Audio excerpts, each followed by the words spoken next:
전산세무 2급 2018년 제6차 80일의 필기 기출문제 풀이 설명을 시작하겠습니다. 회계는 교육이 아니라 훈련입니다. 자격증 취득을 위해서 시험 후에는 본인이 작성한 문제풀이에 대한 피드백이 꼭 필요합니다.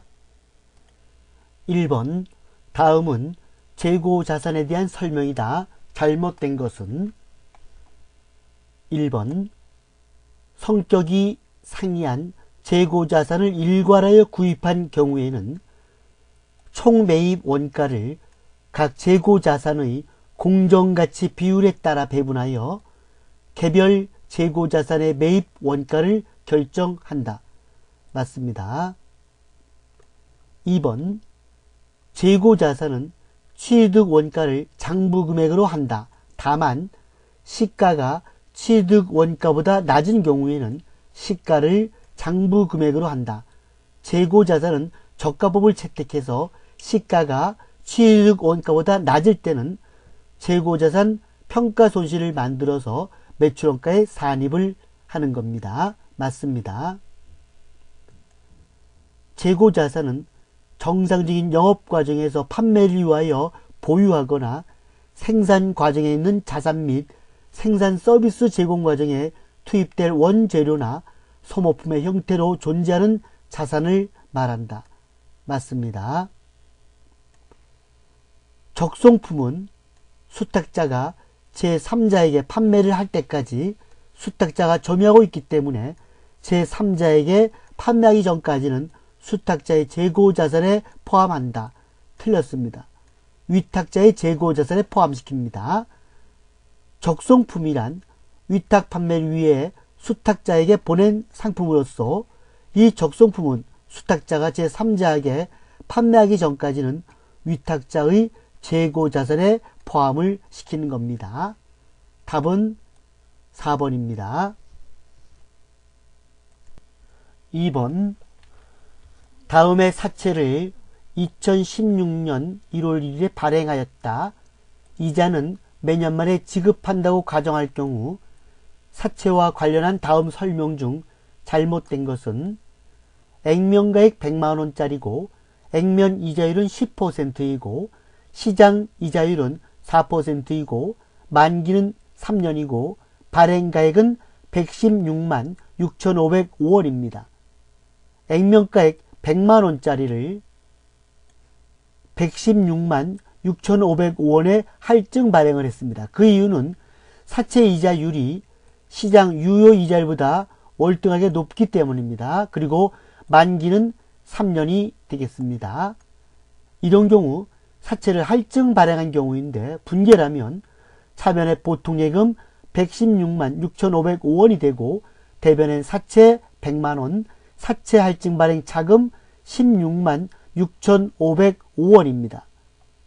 그래서 이런 경우에는 재무상태표에 어떻게 표시가 되느냐 하면 대변에 사채는 100만원 적고 밑에다가 사채 할증 발행 차금 16만 6,505원을 적어서 금액은 116만 6,505원이 됩니다. 요 금액이 바로 장부가액이 되는 겁니다.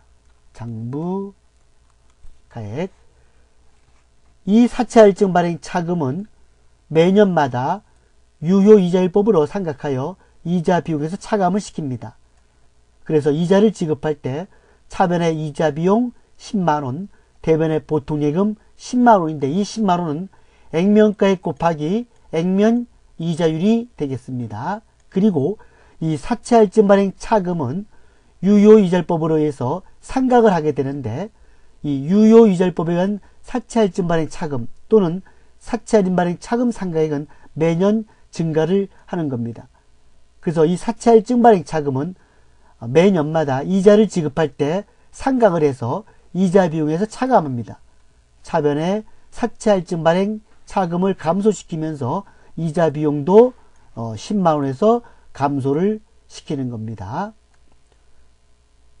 사채 할증 발행 차금이나 사채 할인 발행 차금은 만기에 이자 비용 인식 후에는 잔액이 0이 됩니다. 이 사채 할증 발행 차금은 상환기간이 지나서 이자를 지급하면 0이 되는 것입니다. 1번 2016년 결산 현재 사채 장부가액은 사채 액면가액보다 크다. 장부가액은 116만 6,500원이고 액면은 100만원입니다. 크죠? 맞습니다. 2016년 현금으로 지급된 이자는 10만원이다. 이자 비용 10만원. 100만원 곱하 0.1에서 10만원. 맞습니다. 사채 할증 발행 차금 상가액은 매년 감소한다. 틀렸습니다.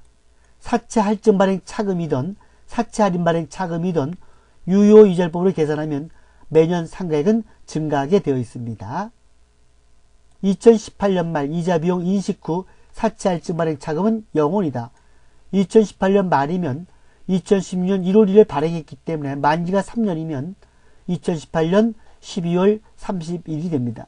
그래서 만기가 되면 여기 사채 할증 발행 차금이나 사채 할인 발행 차금은 만기에 이자 비용을 인식한 후에는 잔액은 0이 됩니다. 맞습니다. 답은 3번이 되겠습니다. 3번 배당에 관한 설명으로 옳지 않은 것은 배당은 이익잉여금에서 합니다. 그래서 주식 배당을 하게 되면 차변엔 2월 이익잉여금, 대변엔 미교부 주식 배당금입니다. 현금 배당을 하게 되면 차변엔 2월 이익잉여금, 대변엔 미지급 배당금입니다. 2월 이익잉여금은 이익잉여금 항목이고 미교부 주식 배당금은 자본 조정 항목입니다. 그리고 미지급 배당금은 부채입니다. 1번 배당은 항상 이익잉여금에서 지급되어야 한다. 맞습니다. 주식 배당이든 현금 배당이든 이익잉여금에서 지급되는 겁니다. 맞습니다. 주식 배당 후에는 발행 주식수가 증가한다. 주식을 배당하게 되면 주식의 숫자가 늘어나죠. 발행 주식수가 증가하는 겁니다. 맞습니다. 현금 배당 후에도 자본의 크기는 변동이 없다. 주식 배당은 자본의 크기에 변동이 없습니다. 왜냐하면 이익잉여금이 감소하고 자본 조정이 증가하게 되기 때문에 자본엔 변화가 없지만 현금 배당은 이익잉여금이라는 자본이 감소하고 대변엔 미지급 배당금이라는 부채가 증가하기 때문에 자본의 크기가 변동이 생깁니다. 그래서 현금 배당 후에도 자본의 크기 변동이 없다. 틀렸습니다. 자본이 감소를 하는 겁니다. 상법상의 중간 배당은 회계 연도 중 1회에 한하여 정관으로 정하여 진행할 수가 있다. 맞습니다. 답은 3번입니다. 4번 다음은 단기 매매 목적으로 매매한 주식회사 학동의 주식거래 내역이다. 2018년 12월 31일에 주식회사 학동의 공정가치가 주당 만원이면 2018년도 손익계산서에 표시될 단기 매매증권 평가손익은 얼마인가? 1월 20일 날 1000주를 만원씩에 샀고 5월 30일 날 500주를 12,000원에 팔았고 11월 1일 날 1000주를 7,000원에 샀습니다. 그럼 내가 보유하고 있는 거는 1000주 중에서 500주를 팔았기 때문에 500주가 남았습니다. 만원짜리 500주가 남았죠. 그리고 요번에 1000주를 7,000원씩에 샀습니다. 그럼 취득 원가는 1000주에서 500주 뺀 500주 곱하기 만원 플러스 1000주 곱하기 7,000원에서 1200만원이 단기 매매증권 취득 원가입니다. 그런데 오늘 공정가치가 주당 만원입니다. 그러면 1500주 곱하기 주당 만원, 그러면 1500만원입니다. 취득 원가는 1200만원이고 오늘 평가액은 공정가치는 1500만원이라면 300만원만큼 단기 매매증권 평가이익이 발생을 하는 겁니다. 답은 2번이 되겠습니다. 5번 다음은 유형자산의 취득 원가에 관한 설명이다. 가장 잘못된 것은 유형자산 취득과 관련된 재비용과 취득세, 등록세는 유형자산의 취득 원가에 가산을 시킵니다. 1번 유형자산의 취득과 관련된 운송비와 설치 비용은 취득 원가에 가산한다. 맞습니다. 유형자산의 취득과 관련된 중개인 수수료는 취득 원가에 가산한다. 맞습니다. 유형자산의 보유와 관련된 재산세는 취득 원가에 가산한다. 틀렸습니다. 보유와 관련된 재산세는 세금과 공가로 처리합니다. 유형자산의 취득과 관련된 취득세는 취득 원가에 가산한다. 맞습니다. 답은 3번입니다. 6번. 다음 중 원가 행태에 따른 분류로 볼 수 없는 것은 원가를 원가 행태에 따른 분류로서 고정비, 변동비, 준고정비, 준변동비가 있고 추적 가능성에 따라서 직접비와 간접비로 구별합니다. 원가 행태니까 고정비 맞고 직접비는 추적이니까 아니고 변동비 맞고 준고정비 맞습니다. 답은 2번이 되겠습니다. 7번. 다음 중 개별 원가 계산에 대한 설명이 아닌 것은 원가의 집계가 공정별로 이루어지기 때문에 개별 작업별로 작업 지시서를 작성할 필요가 없다. 이것은 개별 원가 계산이 아니고 종합 원가 계산입니다. 제품 생산을 공정별로 이루어지는 경우에는 공정별 종합 원가 계산에 해당이 됩니다.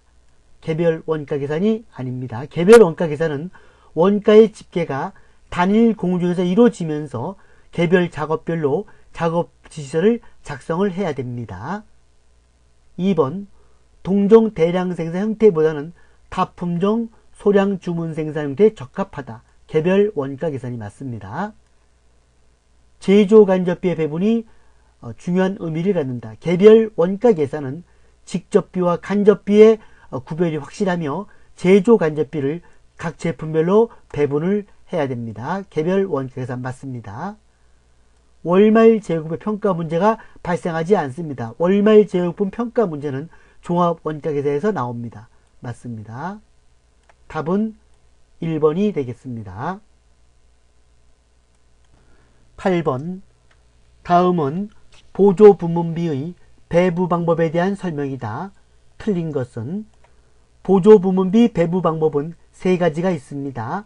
직접 배부법, 상호 배부법, 단계 배부법이 있는데 직접 배부법은 제조 부문에만 직접 배부하는 방법으로 가장 간단한 방법입니다. 상호 배부법은 제조 부문뿐만 아니라 보조 부문에도 배부하는 방법으로서 1차 배부가 있고 2차 배부가 있으면서 완전 배부 방법입니다.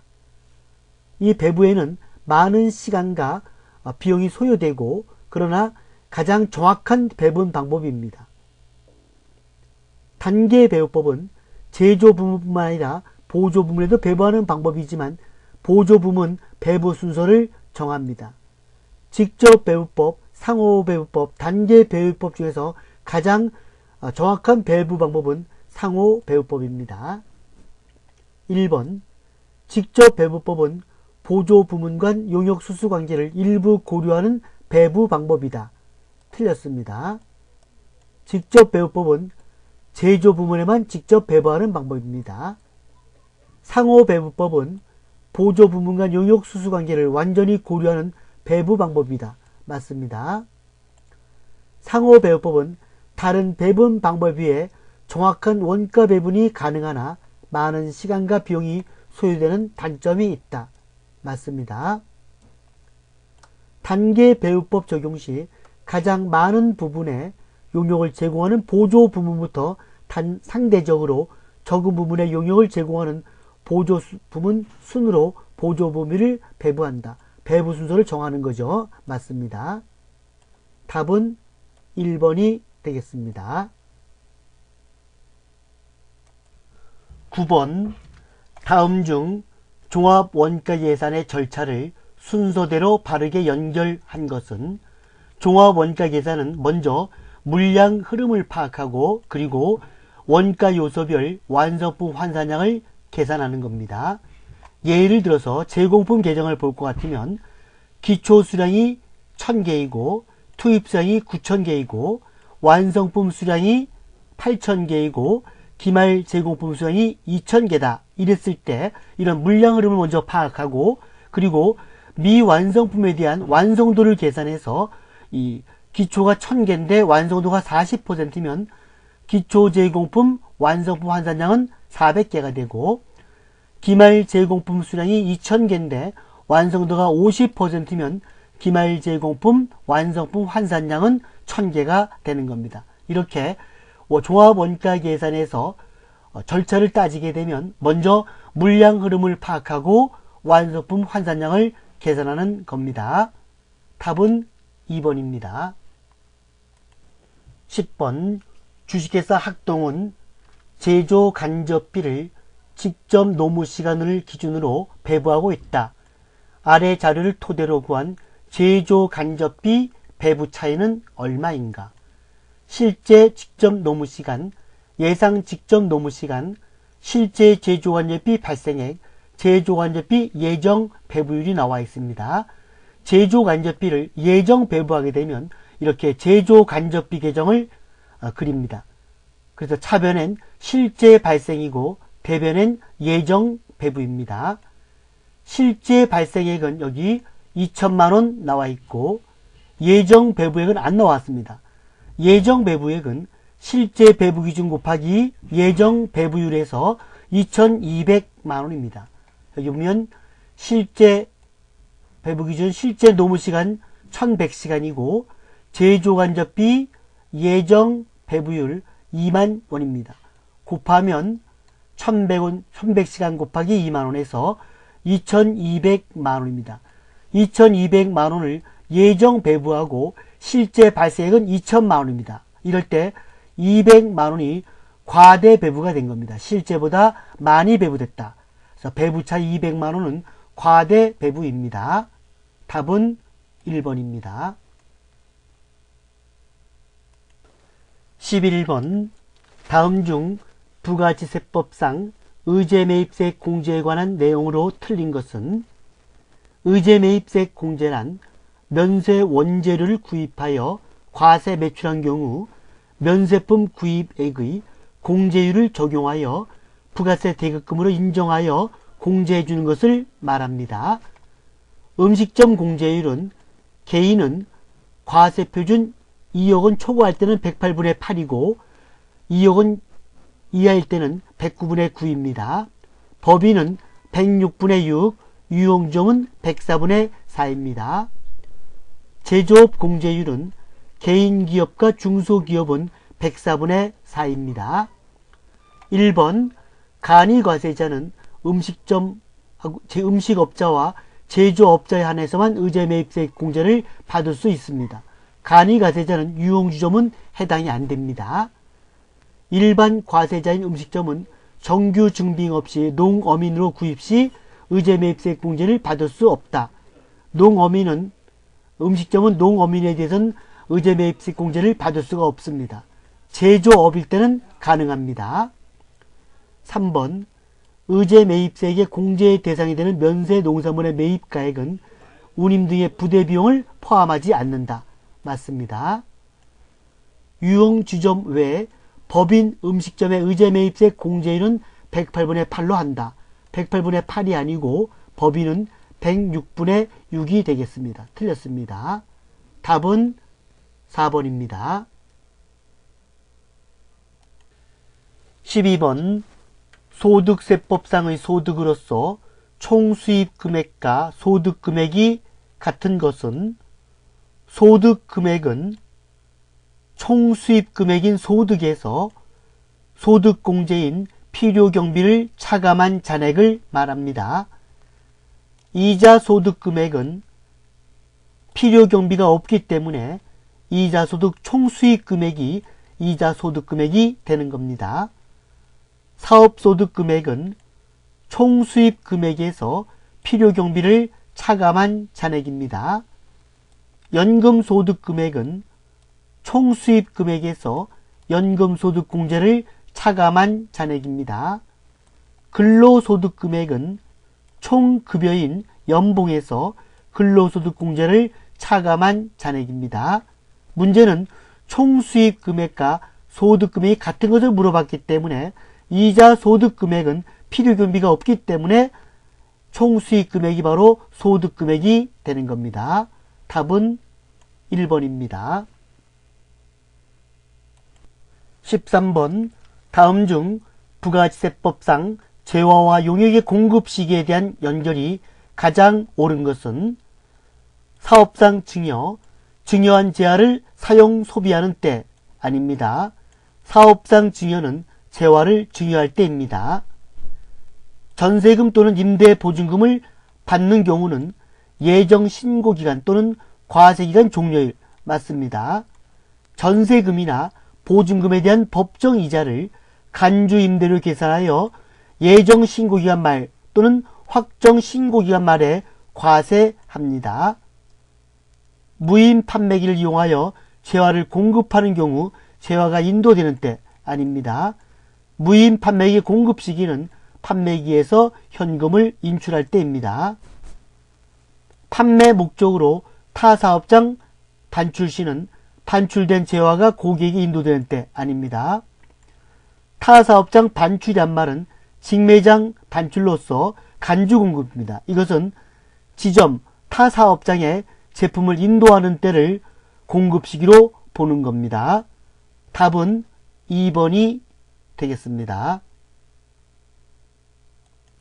14번 다음 설명 중 맞는 것은 부가가치세 예정 신고 기간에 대손 요건을 갖춘 경우 예정 신고 시 반드시 대손세 공제 신고를 하여야 한다.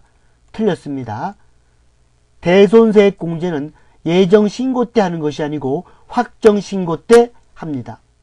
대손세 공제는 예정 신고 시 발생한 경우라도 확정 신고 시 신고하여 적용을 하는 겁니다. 비영업용 소형 수용차의 구입 비용은 매입수 공제가 안 되지만 사업에 직접 사용 입증된 임차와 유지 비용은 매입세 공제 대상이다. 틀렸습니다.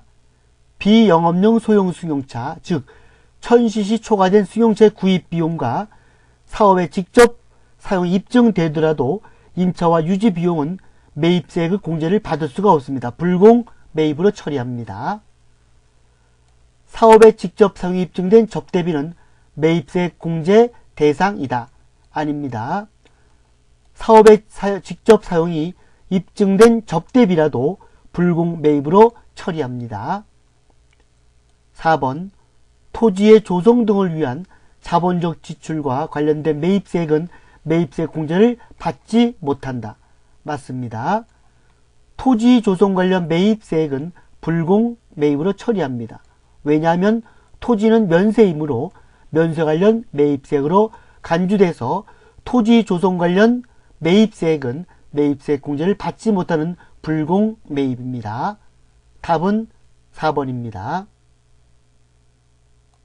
15번 다음 중 소득세법상 결손금과 2월 결손금에 대한 내용으로 옳은 것은 1번 사업소득의 2월 결손금은 해당 2월 결손금이 발생한 과세기간의 종료일로부터 10년 이내에 끝나는 과세기간의 소득금액을 계산할 때 최근에 발생한 과세기간의 2월 결손금부터 순서대로 공제한다.